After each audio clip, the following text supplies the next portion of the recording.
By now, you're all aware of Ottawa's proposed electricity regulations, which are intended to force rapid and risky changes on the nation's power grid by 2035.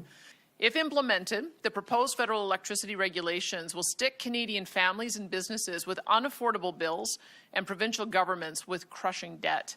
And the grid itself, based on unreliable energy sources, will risk leaving many of us shivering in the darkness in the dead of winter or sweating it out in +30 weather in the summer. The federal Liberal government is completely disregarding the top concerns of Canadians: affordability and energy reliability. This will mean Canadians will pay more with the risk of being left in the dark.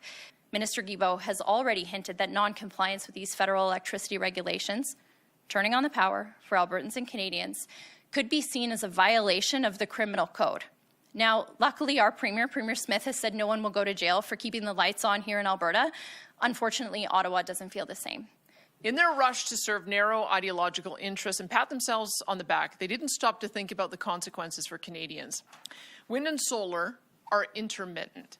Energy storage technology has not advanced to overcome that, meaning electricity supplies could simply stop repeatedly and dangerously.